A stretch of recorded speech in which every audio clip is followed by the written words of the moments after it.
क्या होगा अगर इंडिया को भारत बुलाया जाने लगा तो? असल में ये कुछ नया नहीं है, ये बहुत पुरानी डिबेट है। पर सच तो ये है कि इंडिया का तो पता नहीं, लेकिन इंडियन स्टेट्स के नाम अभी तक तो बार बार चेंज होते आ रहे हैं। और रिसेंटली यूनियन कैबिनेट ने केरला का नाम केरलम रखने के लिए अप्रूवल दिया है। लेकिन क्या ये पहली बार हो रहा है?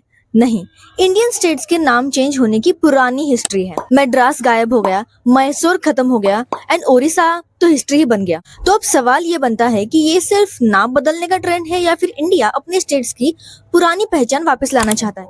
आज के वीडियो में मैं आपको 1950 से लेके 2026 मतलब अभी तक कितने कितने स्टेट्स ने अपने अपने नाम चेंज किए करे हैं, उनकी हिस्ट्री बताऊंगी और उनकी रीजंस बताऊंगी, और एक ऐसा एंगल जो शायद ही आपने कभी सोचा होगा। Stay till the end. अब ये जान लेते हैं कि इसकी शुरुआत कैसे हुई, मतलब इंडिया आजाद होने के बाद क्या हुआ। देखिए, 1947 में इंडिया इंडिपेंडेंट हुआ एंड 1950 में इंडिया का कॉन्स्टिट्यूशन लागू हो गया। लेकिन उस वक्त इंडियन स्टेट्स के नाम तो ब्रिटिश एरा वाले थे।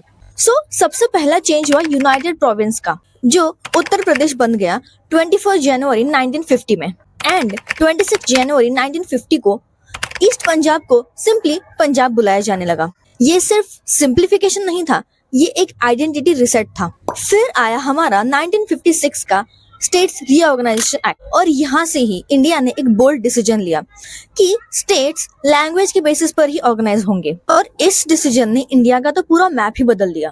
अब मेजरली कितने कितने स्टेट्स के नाम चेंज हुए हैं, ध्यान से सुनना। 1956 में 2 स्टेट्स के मेजर नाम चेंज हुए।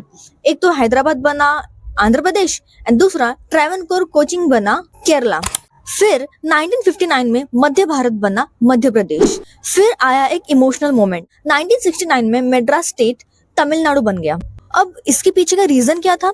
तमिल लोग अपनी आइडेंटिटी को हाईलाइट करना चाहते थे, प्रोटेक्ट करना चाहते थे, इसीलिए उन्होंने अपने स्टेट का नाम तमिलनाडु रख दिया। 1973 में मैसूर बना कर्नाटका, क्योंकि पूरा का पूरा कन्नड़ा रीजन वो रिप्रेजेंट करना चाहते थे, ना कि ओनली मैसूर। फिर 1972 में नॉर्थ ईस्ट फ्रंटियर एजेंसी बना अरुणाचल प्रदेश। इसके पीछे का रीजन, वो लोग कॉलोनियल नाम हटाकर अपनी पहचान रखना चाहते थे। फिर लक्षद्वीप, मिनिकॉय एंड अमिनदेवी आइलैंड बने लक्षद्वीप। मॉडर्न एरा में भी ये ट्रेंड रुका नहीं। कलकत्ता बना कोलकाता, उत्तरांचल बना उत्तराखंड, ओडिशा बना ओडिशा, और अब लेटेस्ट केरला ऑफिशियली बना केरलम।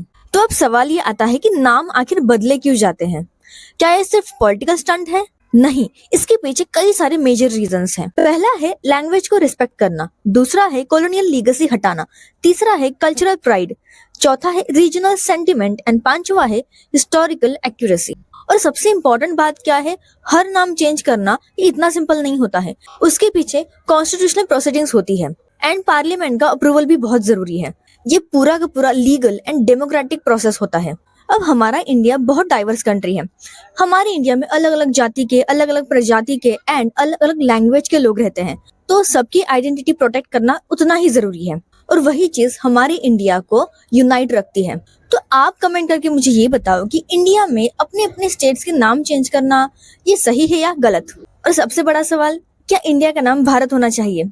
कमेंट में मुझे बता दो।